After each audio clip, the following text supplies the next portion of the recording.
สวัสดีครับสมาชิกท่านผู้ชมทุกท่านสำหรับวันนี้ผมจะมาคำนวณสูตรมาครบ2ตัวบนในชุดที่1ให้ชมกันนะครับก่อนจะมารับชมเรามาดูคำเตือนกันก่อนนะครับคำเตือนคลิปวิดีโอนี้จะทำขึ้นเพื่อความบันเทิงและสนับสนุนฉลากกินแบ่งรัฐบาลเท่านั้นไม่มีใครรู้ได้ว่าเลขจะออกอะไรตัวเลขที่ได้จากการคำนวณเป็นการคาดเดาไปตามสูตร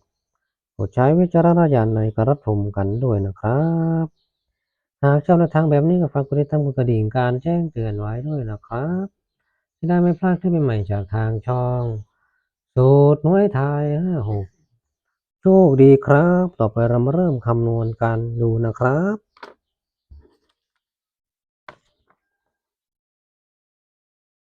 ทีที่15สูตรมาครบชุดที่1ใช้เป็นสูตร A ใหม่นะครับ A ใหม่ A ใหม่ A มาใหม่สูตร B A นี่ A ลบของเก่าหรือใช้ของใหม่นะครับแม่สูตร1 2 3 4 4สูตรงวดที่แล้วมันได้09นะครับ7ตัว8ตัว8ตัว7ตัว6ตัว5ตัวนะครับยืน8ตัวเนาะถ้า7ตัวหลุดจะปรับเป็น8เนาะถ้า6ตัวหลุดจะปรับเป็น7ถ้า5ตัวหลุดปรับเป็น6นั่นเองจะยืน8ตัวนะครับถ้า8ตัวแล้วยังหลุดจะขีดเนาะ8ตัวยังหลุดก็จะขีดแบบนี้เนาะถ้า8ตัวยังไม่หลุดเราก็จะเพิ่มตำแหน่งที่มันหลุดนะครับยังไม่ขีดนะครับใช้งานต่อยืนที่8ตัวถ้าหลุดไม่สวยแล้วก็ลุทิ้งแบบนี้เนาะไม่สวยนี่ลุทิ้งนั่นเองทำไม่ทิ้งทันทีเด้สำหรับสูตรมาครบผมจะทำแบบนี้นะสูตรจับคู่จะยืน6ตัวสูตรมาครบจะยืน8ตัวนะครับนั่นเองนะครับข้อที่1สูตร A1 ไม่ได้ใช้สูตร A1 กับ A3 จับคู่ชนกันเนาะ A1 78901 256งวดที่แล้วมี09เนาะ090156สูตร A3 25678สูตร A3 2678งวดที่แล้วมามี09นั่นเองออก09นะครับจับชนกันแล้วเนาะเขาจะได้256789เนาะชนกันทั้ง256789ชนกันทั้งมี9ตัวหนึ่งเขียนตกเนาะมี9ตัวหนึ่ง256789ชนกันทั้ง6ตัวเนาะก็จะเป็น256789ตัวชนกันทั้งหมด6ตัวเลยนะ266789นั่นเองนะครับจะจับคู่ชุดก็ได้ตามนี้นะครับมีการจับก็25 26 27 28 29ดังนี้นะครับที่การจับเอามา56 57 58 59เขียนเลยนะ67 89 7 6 8 6 9 8 9 6 7 6 8 6 9เอา78 79 89 78 79 89เบิ้ลตัวเองทั้ง2 5 6 7 8 8 9 9น้ำทีการจับดังนี้ชุดที่2ก็ใช้สูตร A เหมือนเดิมเนาะในไอ้ชุดที่1และทับ2เป็นแผ่นเดียวกันเลยแยกเลยไม่มั่นใจว่าจะมาทั้ง4สูตรนะผมก็เลยแยกวัดเป็นแบบ2 2แล้วกันนะ A2 A2 6 7 6 6 8 0 1 2 3 A2 ตัวนี้เนาะ5 6 8 0 1 2 3 5 6 8 0 1 2 3 A4 5 8 9 0 1 A4 5 8 9 0 1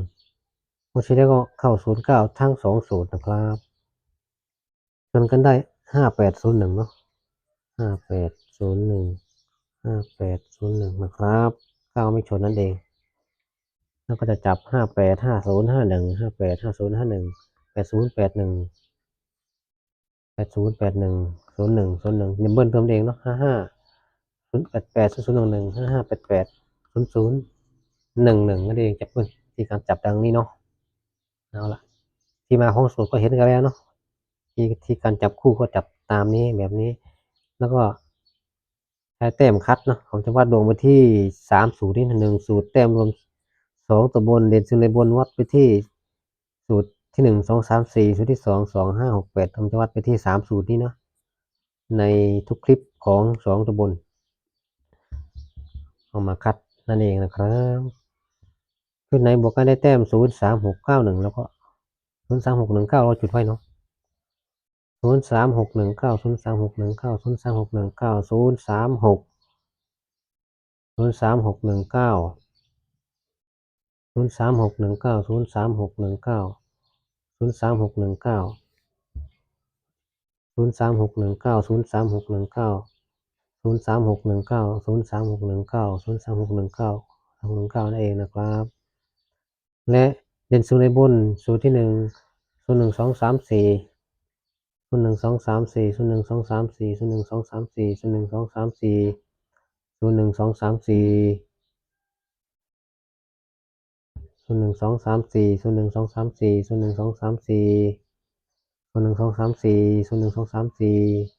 01234 01234ตัวที่2 2568ที่ได้ติด2568ก็จุดไว้นะ2568 2568 2568 2568 2568 2568 2568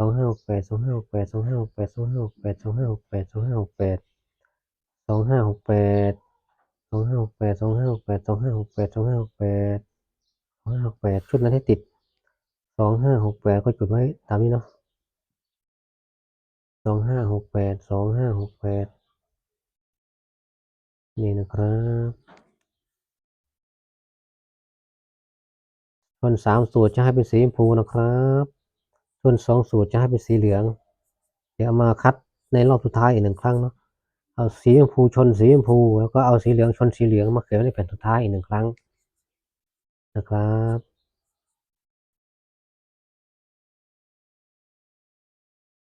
ช่วงแรกจะแยกโซนนะครับ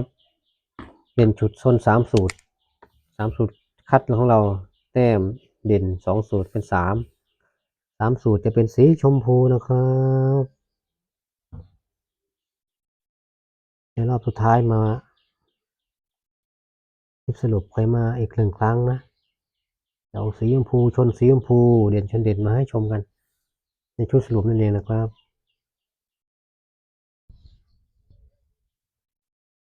เอาเด่นชนเด่นแล้วก็เด่นรองชนเด่นรองเด่นสุดสีชมพูชนสีชมพูเด่นรองชนเด่นรองก็สีเหลืองชนสีเหลืองในคลิปสุดท้ายนะครับ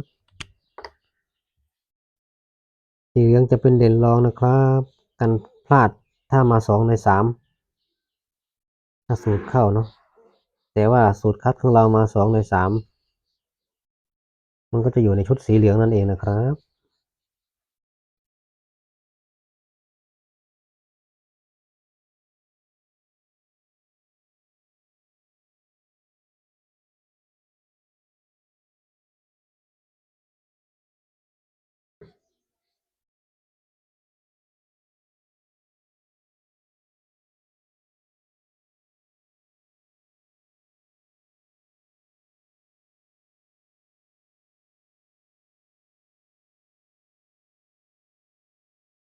ชอบไหนก็เลือกเอาเองนะครับตามใจชอบเลยใครมีวิธีการคัดก็เอาไปคัดก่อนได้นะครับตามใจชอบเลยนะครับผมจะลงคลิปทั้งหมดก่อนนะครับแล้วมาคัดให้ชม1ครั้งคลิปนี้ก็เป็น EP ที่15นะครับใครไม่ทันคลิปไหนก็ให้กดที่ชื่อช่องสูตรหวยไทย56นะครับกดที่ช่องสูตรหวยไทย56แล้วกดเข้ามาไปดู1ครั้งก็จะเห็นคลิปทั้งหมดไม่ตกข่าวนะครับมีหลายสูตรให้เลือกใช้ชมกันชอบสูตรไหนก็เลือกใช้สูตรนั้นชอบสูตรไหนก็เลือกใช้ชุดนั้นได้ตามใจชอบเลยนะครับสำหรับคลิปนี้ก็เพียงแค่นี้ก่อนนะครับขอให้สมาชิกท่านผู้ชมทุกท่านโชคดีครับนี่